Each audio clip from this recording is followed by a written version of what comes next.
Blood pressure అంటే normal blood pressure మన శరీరానికి కావాల్సింది ఏంటంటే 120/80 అనేది నార్మల్ బ్లడ్ ప్రెషర్. ఈ బ్లడ్ ప్రెషర్ వల్ల ఏమవుతుందంటే శరీరానికంతా బ్లడ్ సప్లై సక్రమంగా జరిగి మన శరీరం భాగాల ఆర్గాన్స్ అన్నీ సక్రమంగా పనిచేస్తాయి. ఈ బ్లడ్ ప్రెషర్లో వేరియేషన్స్ అంటే హై బ్లడ్ ప్రెషర్ అంటారు. మామూలుగా బీపీ అంటేనే యూజువల్ కామన్ టర్మ్లో హై బ్లడ్ ప్రెషర్నే బీపీ అంటాం. ఎప్పుడు హై బ్లడ్ ప్రెషర్ అంటామంటే 130 సిస్టోలిక్ కంటే ఎక్కువ ఉండడము, డయాస్టోలిక్ 90 కంటే ఎక్కువ ఉండడాన్ని మనము హైపర్ టెన్షన్ అంటాం. అంటే బ్లడ్ ప్రెషర్ కామన్ టెర్మినాలజీలో. సో ఇట్లా ఈ బ్లడ్ ప్రెషర్ ఉన్నప్పుడు ఏం జాగ్రత్తలు తీసుకుంటే మనము బీపీని కంట్రోల్ చేసుకోవచ్చు అపార్ట్ ఫ్రమ్ మెడికేషన్స్. అంటే మెడికేషన్స్తో పాటు మిగతా మన జీవన విధానాన్ని ఏ విధంగా మార్చుకుంటే మనము బీపీ కంట్రోల్లో కంట్రోల్లో ఉంచవచ్చు అనే విధానం మీద ఇప్పుడు మాట్లాడుకుందాం. ఒకటి ఫస్ట్ మన వెయిట్, ఐడియల్ బాడీ వెయిట్ అంటారు. మన హైట్కి తగ్గట్టు వెయిట్ ఉండాలన్నమాట. దాన్ని బాడీ మాస్ ఇండెక్స్ అంటాం. ఈ బాడీ మాస్ ఇండెక్స్ అనేది 25 కంటే తక్కువ ఉండాలి. 25 నుంచి 28 లోపల ఉంటే మనము ఓవర్ వెయిట్ అంటాము. మోర్ దెన్ 30 ఉంటే ఒబిసిటీ అంటాం. మోర్ దెన్ 35 ఉంటే morbid obesity or pathological obesity అంటాం. సో 25 కంటే బాడీ మాస్ ఇండెక్స్ తక్కువ ఉంచుకోవాలి. అలా ఉంచుకోవాలంటే మనం ఏం చేయాలి? ఐడియల్ వెయిట్ మెయింటైన్ చేయాలి అంటే మనం రెగ్యులర్గా ఫిజికల్ యాక్టివిటీ చేయాలి. రెగ్యులర్ ఫిజికల్ యాక్టివిటీ అంటే ఏ విధంగా అంటే ఎవ్రీడే ఒక 30 మినిట్స్ మోడరేట్ ఫిజికల్ యాక్టివిటీ అంటే స్పీడ్ వాకింగ్ కానీ, రన్నింగ్ కానీ, జాగింగ్ కానీ, స్విమ్మింగ్ కానీ, సైక్లింగ్ కానీ ఇట్లాంటి డైలీ యాక్టివిటీస్, ఫిజికల్ యాక్టివిటీస్ చేయగలడం వల్ల మన బీపీ కంట్రోల్లో ఉంటుంది. మైల్డ్ హైపర్ టెన్షన్ అంటే 130 కంటే కొద్దిగా ఎక్కువ ఉన్నా కూడా కింద 90 కంటే ఎక్కువ ఉన్నా కూడా ఈ వెయిట్ కంట్రోల్ చేయడం వల్ల బీపీ మళ్ళీ నార్మల్ స్టేజ్కి రావడానికి ఛాన్స్ ఉంటుందన్నమాట. అంటే ఏ విధంగా అంటే 1 కిలో వెయిట్ మనం బరువు తగ్గామనుకోండి, మన బ్లడ్ ప్రెషర్ కూడా సిస్టోలిక్, డయాస్టోలిక్ బ్లడ్ ప్రెషర్ కూడా 1 to 2 మిల్లీమీటర్స్ తగ్గడానికి ఛాన్స్ ఉంటుందన్నమాట. సో ఈ విధంగా మనం ఐడియల్గా బాడీ వెయిట్ మెయింటైన్ చేయాలి. ఈ ఫిజికల్ ఎక్సర్సైజ్ అనేది కూడా వారంలో అన్ని రోజులు చేసినా మంచిదే. At least 5 days in a week అంటే 5 రోజులు వారంలో రోజుకి 30 నిమిషాల నుంచి 40 నిమిషాల వరకు ఎక్సర్సైజ్ చేయాలి, physical activity. And prolonged sitting అంటే అవర్స్ టుగెదర్ మనం ఆఫీసుల్లో కంప్యూటర్ల ముందు లేకపోతే అలా కూర్చోకూడదు అనమాట. 1 hour కూర్చుంటే అట్లీస్ట్ 5-10 minutes వాక్ చేయాలి. 2 hours అయితే 2-3 hours అట్లా కంటిన్యూస్ కూర్చున్న వాళ్ళు అట్లీస్ట్ 10 minutes అన్నా మధ్యలో గ్యాప్ తీసుకొని వాకింగ్ అది చేయాలి. చేస్తేనే మనకి బాడీ వెయిట్ మెయింటైన్ అవుతుంది. సో అదొకటి. కొంతమందికి ఏంటంటే ఈ ప్రొఫెషనల్ కంప్యూటర్ల ముందు కూర్చోవడం కాకుండా వాళ్ళకి మామూలుగానే సెడెంటరీ లైఫ్ స్టైల్ ఉంటుంది. అంటే ఏమేమి పెద్దగా యాక్టివిటీ ఉండదు. ఇటువంటి వాళ్ళు కూడా యాక్టివిటీ లేని జాబ్స్ ఉన్నోళ్ళు కూడా రెగ్యులర్గా ఎక్సర్సైజ్ లాంటిది, గేమ్స్ ఆడడము, సో ఇవన్నీ చేస్తే ఐడియల్ బాడీ వెయిట్ మెయింటైన్ అయ్యి బ్లడ్ ప్రెషర్ పెరగకుండా కాపాడుకోవచ్చు.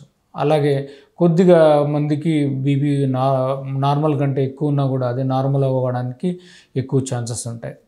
ఒకటి వెయిట్ కంట్రోల్లో పెట్టుకోవడం. Number 2 diet. మనం తినే ఆహార పదార్థాల్లో ఏం జాగ్రత్తలు తీసుకుంటే మన బ్లడ్ ప్రెషర్ కంట్రోల్లో ఉంటుంది, లేదంటే పెరగకుండా కాపాడుకోవచ్చు. మనము తినే డైట్లో ఓవర్ వెయిట్ ఉన్నవాళ్ళు, బాడీ మాస్ ఇండెక్స్ కంటే ఎక్కువ ఉన్నవాళ్ళు తినే పదార్థాల్లో వాళ్ళు తినే క్వాంటిటీలో 20% తగ్గించాలి. వాళ్ళు ఏం తింటున్నా కూడా దాని క్వాంటిటీ 20% తగ్గించాలి.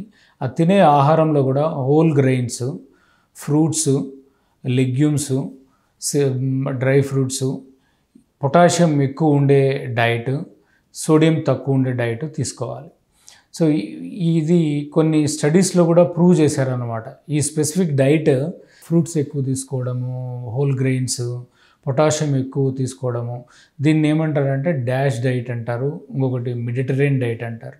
ఈ 2 డైట్స్లో ఫ్యాట్స్ తగ్గించి whole grains, fruits, potassium rich అంటే మామూలుగా పొటాషియం పర్ డే 3.5 grams నుంచి 4-5 grams వరకు తీసుకుంటే మంచిది. ఇవన్నీ పొటాషియం ఎక్కువ దేంట్లో ఉంటుందంటే ఫ్రూట్స్లో ఉంటుంది. సో అన్ని ఫ్రూట్స్ అన్నీ తీసుకోవాలి. మనకి రెగ్యులర్గా మనకి మార్కెట్లో ఏదైతే దొరుకుతాయి ఈ ఫ్రూట్స్ అన్నీ మనం ఏ ఫ్రూట్ తీసుకున్నా మంచిదే, ఒకటి మంచిది ఒకటి చెడ్డదని ఏం లేదు, all fruits are good for health. So ఈ ఫ్రూట్స్ తింటే పొటాషియం పెరుగుతుంది, పొటాషియం వల్ల ఏంటంటే బీపీ కంట్రోల్ కావడానికి ఛాన్స్ ఉంటుంది. ఇంకొకటి సోడియం రెస్ట్రిక్టెడ్ డైట్ అంటారు. సోడియం ఈ పొటాషియం పెంచుతూనే సోడియం తగ్గించుకోవాలి. నార్మల్గా అడల్ట్ మన రిక్వైర్మెంట్ బాడీకి 1.5 to 2 grams అవసరమవుతుంది పర్ డే సోడియం. అదే కొద్దిగా బీపీ ఉన్న వాళ్ళ అయితే 1.5 గ్రామ్ కంటే తక్కువ తీసుకుంటే మంచిది. ప్లస్ దీంతోపాటు మనము refined sugars, added salt, baked items, deep freezed items ఇవన్నీ అవాయిడ్ చేసుకోవాలి. దీంట్లో ఏంటంటే ప్రిజర్వేటివ్స్ యాడ్ చేస్తారు. ఈ ప్రిజర్వేటివ్స్ అన్నిట్లో సాల్ట్ ఉంటుంది. సో ఇవన్నీ అవాయిడ్, పికిల్స్ ఇవన్నీ అవాయిడ్ చేసుకోవాలి. చేసుకొని మనం ఈ డైట్ ఇంకొకటి ఒక పెద్ద ట్రయల్ ఏంటంటే ప్యూర్ ట్రయల్ అనేది ఒకటి చేశారు. మోర్ దెన్ 30,000 పీపుల్లో చేశారు ఇది. అంటే మన రెగ్యులర్ డైట్తో పాటు ఎక్సర్సైజ్ ఈ రెండు కలిపితే వీళ్ళకి బీపీ షుగర్ కంట్రోల్ కావడమే కాకుండా హార్ట్ ప్రాబ్లమ్స్ రావడం కూడా తగ్గిందనమాట వీళ్ళకి. సో డైట్ ఎక్సర్సైజ్ వల్ల ఫ్యూచర్లో హార్ట్ అటాక్స్ రావడానికి, హార్ట్ బ్లాక్స్ రావడానికి ఛాన్సెస్ చాలా తక్కువ ఉంటాయి. సో డైట్ ఎక్సర్సైజ్ చాలా ఇంపార్టెంట్. ఇంకొకటి ఏంటంటే మనకి కొంతమందికి బ్యాడ్ హ్యాబిట్స్ ఉంటాయి, లైక్ స్మోకింగ్, ఆల్కహాలు ఇవన్నీ.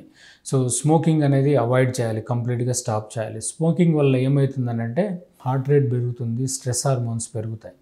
స్ట్రెస్ హార్మోన్స్ పెరిగి బీపీ పెరగడానికి ఛాన్స్ ఉంటుంది, కొలెస్ట్రాల్ పెరుగుతుంది.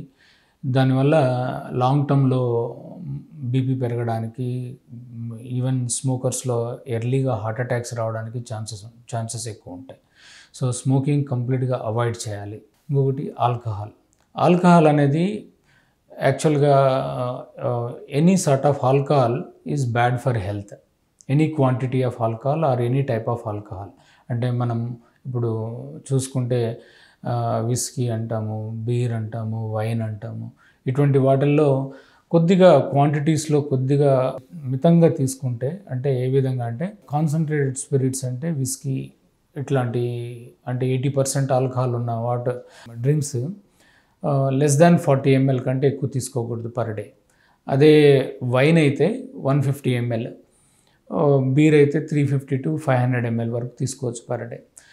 ఇప్పుడు రీసెంట్గా ఒక స్టడీలో ఏం చెప్పారంటే ఏ సార్ట్ ఆఫ్ ఆల్కహాల్ అయినా కూడా బ్యాడ్ ఫర్ హెల్త్. అంటే even 40 ml of concentrated spirits కానీ, లేకపోతే వైన్ 150 ml కానీ, బీర్ కూడా 350-500 ml కూడా తీసుకోవడం వల్ల లాంగ్ టర్మ్లో వీళ్ళకి ఛాన్సెస్ బీపీ పెరగడానికి ఛాన్స్ ఎక్కువ ఉంటుంది.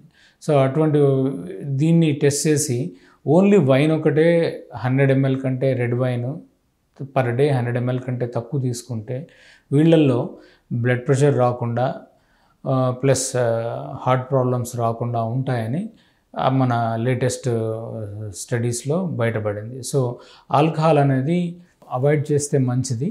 అలవాటు ఉన్నోళ్ళు మితంగా తీసుకోవాలి. దీనివల్ల ఏమైందంటే alcohol it is a stimulant అనమాట, హార్ట్ స్టిమ్యులెంట్. హార్ట్ బీట్ పెరుగుతుంది, బ్లడ్ ప్రెషర్ పెరుగుతుంది. సో బీపీ ఉన్న వాళ్ళు రెగ్యులర్గా ఆల్కహాల్ తీసుకుంటూ ఉంటే వాళ్ళకి బీపీ మెడికేషన్స్ 1-2 మెడికేషన్స్తో బ్లడ్ ప్రెషర్ కంట్రోల్ కాదు, వాళ్ళకి ఎక్కువ మెడికేషన్స్ అవసరమవుతాయి బీపీ కంట్రోల్ చేయాలంటే. సో ఈ ఆల్కహాల్ అలవాటు ఉండేవాళ్ళు అవాయిడ్ చేస్తే మంచిది. అలవాటు లేని వాళ్ళు కంప్లీట్గా దాని జోలికి పోకపోవడమే ఉత్తమం. సో ఆల్కహాల్ అయిపోయిన తర్వాత మళ్ళీ మిగతా మన యాక్టివిటీస్లో ఏంటంటే చాలా ప్రొఫెషనల్స్ ఇప్పుడు మన డే టు డే మనం చూస్తూ ఉంటాం. చాలా ప్రొఫెషనల్ జాబ్స్లో ఏ ప్రొఫెషన్ తీసుకున్నా కూడా స్ట్రెస్ అనేది మేజర్ ఫ్యాక్టర్ అయిపోయింది. అది ఇర్రెస్పెక్ట్ ఆఫ్ ఏజ్, చిన్నవాళ్ళలో కానీ పెద్దవాళ్ళలో అయినా. సో ఈ స్ట్రెస్ అనేది లేకుండా మనము కంట్రోల్ చేసుకోవాలి. స్ట్రెస్ డీస్ట్రెస్సింగ్ యాక్టివిటీస్ అంటే మనము రెగ్యులర్గా ఎక్సర్సైజ్ చేయడము, ఏదన్నా గేమ్ ఆడడము, యోగా చేయడము, మెడిటేషన్ చేయడము, ఒక 1/2 hour to 1 hour ఇవన్నీ చేయడం వల్ల ఏమైందంటే మన స్ట్రెస్ హార్మోన్స్ కంట్రోల్ అవుతాయి. ఈ బీపీకి కానీ, షుగర్కి కానీ, కొలెస్ట్రాల్కి కానీ, హార్ట్ ప్రాబ్లమ్స్ రావడానికి వీటన్నిటికీ మూల కారణము మన స్ట్రెస్ హార్మోన్స్. ఈ stress fight and flight hormones అంటాం అనమాట. ఈ స్ట్రెస్ హార్మోన్స్ పెరగడం వల్ల ఇవన్నీ అనర్థాలు వస్తాయి. సో మనము డీస్ట్రెస్సింగ్ యాక్టివిటీస్ మనం చేసుకోగలిగితే, yoga, meditation, regular physical activity చేయడం వల్ల మనకు ఎండార్ఫిన్స్ డెవలప్ అయ్యి బాడీలో ఈ స్ట్రెస్ హార్మోన్స్ లెవెల్స్ తగ్గుతాయి. సో ఇవన్నీ రాకుండా కాపాడుకోవచ్చు, బీపీ రాకుండా కాపాడుకోవచ్చు. ఇంకొక కొన్ని ఏంటంటే మెడికేషన్స్ కొన్ని మనము వాడుతుంటాం. మనము జలుబులకి వాటికి కొన్ని ఫ్రీక్వెంట్గా వాడుతుంటాం. అవన్నీ కూడా అవాయిడ్ చేసుకోవాలి. దానివల్ల హార్ట్ రేట్ పెరుగుద్ది, కొద్దిమందికి బీపీ కూడా పెరగడానికి ఛాన్స్ ఉంది కొన్ని మెడికేషన్స్ వల్ల. సో అవన్నీ మనము ట్రీట్ చేసే డాక్టర్తో డిస్కస్ చేసి వాటి వల్ల వచ్చే సైడ్ ఎఫెక్ట్స్ కూడా అవగాహన తెచ్చుకొని దానికి తగ్గట్టు జాగ్రత్త పడితే బీపీ రాకుండా మనము బీపీ వల్ల వచ్చే అనర్థాల నుంచి బయటపడతాము.